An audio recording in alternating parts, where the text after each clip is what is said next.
Madam, একটা বাচ্চা ছেলে আপনার সাথে দেখা করতে চাইছে। কত করে বললাম এটা বাচ্চাদের জায়গা নয়, বাড়ি যাও। ম্যাডামের সাথে এইভাবে দেখা করা যায় না।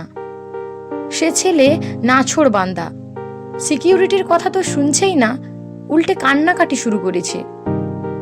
স্বনামধন্য উকিল সুচরিতা বোস চশমাটা চোখে দিতে দিতে বললেন, বাচ্চা ছেলে আমার চেম্বারে? স্ট্রেঞ্জ, এক্ষুনি ভেতরে পাঠান। রাতুলকে সাথে নিয়ে সুচরিতা দেবীর ম্যানেজার ভেতরে আসতেই উঠে দাঁড়ালেন সুচরিতা দেবী। হাত ধরে রাতুলকে চেয়ারে বসিয়ে টিস্যু দিয়ে চোখের জল মুছিয়ে এক গ্লাস জল এগিয়ে দিয়ে বললেন, কি হয়েছে বেটা তোমার? আমায় বলো। ম্যানেজার বললেন, প্রতুলবাবু মিষ্টি আর সিঙ্গাড়া আনানোর ব্যবস্থা করুন। রাতুল তখন রীতিমতো কাঁপছে। সুচরিতা দেবী বুঝলেন ছেলেটা প্রচণ্ড ভয় পেয়েছে। সুচরিতা দেবী রাতুলের মাথায় হাত বুলিয়ে বললেন, কেউ কি বকেছে তোমায়? কাঁদছো কেন সোনা? সুচরিতা দেবী অবাক হয়ে দেখলেন ছেলেটা কাঁদতে কাঁদতে মুখ গুঁজল তার আঁচলের তলায়। মাতৃস্নেহে পরম মমতায় মাথায় হাত বোলাতে বোলাতে সুচরিতা দেবী বললেন, একদম ভয় পেও না বাবা, আমি আছি। রাতুল বলে উঠল, উকিল আন্টি, আমি মাম্মার আর পাপার এগেনস্টে কেস করতে চাই। চমকে উঠে সুচরিতা দেবী বললেন, কেন? ওনারে কি কোনোভাবে ফিজিক্যাল টর্চার করেছেন তোমার উপর? চোখ মুছতে মুছতে রাতুল বলল, না, মেন্টাল। সুচরিতা দেবী বললেন, কি রকম টর্চার বেটা? রাতুল বলল, ম্যাথস, ফিজিক্যাল সায়েন্স আমার ভালো লাগে না আন্টি, ভূগোল নিয়ে পড়তে চাই। কিন্তু আমার কথা কেউ শুনছেই না, আমাকে দরজা বন্ধ করে আটকে রেখেছিল ওরা। সুচরিতা দেবী বললেন, তুমি তোমার পছন্দের বিষয় নিয়েই পড়াশোনা করবে, আমি নিজে তোমার বাবা মায়ের সাথে কথা বলবো। তুমি শান্ত হয়ে বসো, একটু খেয়ে নাও, তারপর তোমায় আমি কিছু কথা বলবো, মন দিয়ে শুনবে, কেমন? মাথা নেড়ে সম্মতি জানায় রাতুল। আচ্ছা, আগে বলো তো, নাম কি তোমার? কোথায় থাকো তুমি?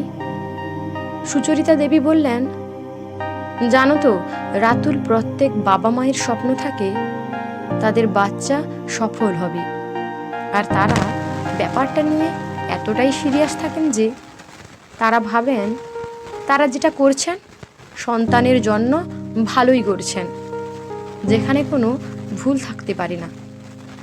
কিন্তু তাও কোনো কোনো ক্ষেত্রে ওনারাও ভুল সিদ্ধান্ত নিয়ে ফেলেন। আচ্ছা, তুমি যে কাউকে না বলে চলে এসেছো এখানে, তুমি জানো সবচেয়ে বেশি কষ্ট কারা পাচ্ছেন? তোমার বাবা মা। যাদের ওপর রাগ করে তুমি এখানে এসেছো তারাই কিন্তু তোমায় সবচেয়ে বেশি ভালোবাসে। তাই ওনাদেরকে তুমি কখনোই ভুল বুঝবে না, বরং নিজেকে এমনভাবে তৈরি করবে যাতে ওনারা একদিন মেনে নেন যে তুমি সঠিক সিদ্ধান্ত নিয়েছিলে। জানো রাতুল, উচ্চ মাধ্যমিকে আমার একমাত্র মেয়ে যখন 92% মার্কস পেয়েও আর্টস নিয়ে পড়ার সিদ্ধান্ত নিয়েছিল, সেদিন আমারও মনে ভয় ছিল। মেয়েকে উৎসাহ দিলেও মনের মধ্যে একটা চিন্তা ছিল ওর ভবিষ্যৎ নিয়ে। এই চিন্তাটা প্রত্যেক বাবা মায়েরই থাকে, এটা কোনো অপরাধ নয়, কিন্তু জোর করাটা কখনোই ঠিক নয়। রাতুল মাথা নিচু করে বলল, সরি আন্টি, আর কখনোই ওদেরকে হার্ট করব না। সুচরিতা দেবী হেসে বললেন, ওই তো গুড বয়, কাছেই তো তোমার বাড়ি, তাই না রাতুল? চলো, আমি তোমার সাথে যাব আজ। আর তুমি অবশ্যই লক্ষ্য করবে তোমার জন্য তোমার বাবা মা ঠিক কতটা চিন্তিত। কলিং বেল বাজতেই খুলে গেল দরজাটা। রাতুলের মা আভা দৌড়ে এসে জাপটে ধরল ছেলেকে। কাঁদতে কাঁদতে বলল, কোথায় ছিলিস বাবাই? তুই জানিস না তোকে ছেড়ে মামাম থাকতে পারে না এক মুহূর্ত? কোথায় চলে গেছিলিস বাবা? ক্রমাগত বেজে চলা ফোনটা কোনো রকমে রিসিভ করে আভা বলল, প্রাণমেশ, বাবাই বাড়ি ফিরেছে, তুমি চলে এসো থানা থেকে। সুচরিতা দেবীর দিকে চোখ পড়তেই আভা বলে উঠল, আপনি আমার বাবাইকে ফিরিয়ে এনেছেন, তাই না? কি বলবো আপনাকে, আপনি তো আমার জীবন ফিরিয়ে দিয়েছেন। সুচরিতা দেবী বললেন, নমস্কার, আমি অ্যাডভোকেট সুচরিতা বোস। আপনার এবং আপনার হাজব্যান্ডের সাথে একটু কথা বলার ছিল, যদি কাইন্ডলি একটু সময় দেন। আসলে আমি চেম্বার ছেড়ে এসেছি। আভা বলল, নিশ্চয়ই ম্যাডাম, প্রাণমেশ চলে আসছে খুব তাড়াতাড়ি। সুচরিতা দেবী বললেন, রাতুল, তুমি ঘরে যাও, ফ্রেশ হয়ে রেস্ট নাও। বড় অভিমান জানেন আপনাদের ছেলের আপনাদের উপর। ওর পছন্দের বিষয় নিয়ে না পড়তে পারার আক্ষেপ রয়ে গেছে ওর মনে। কি করতাম বলুন তো? মাধ্যমিকে এত পার্সেন্টেজ পেয়েও সায়েন্স পড়বে না, এটা মেনে নেওয়া যায়? ওর এখন ঠিক ভুল বোঝার বয়স হয়নি। ফিউচারে কি হবে সে বিষয়ে কোনো ধারণাই ওর নেই।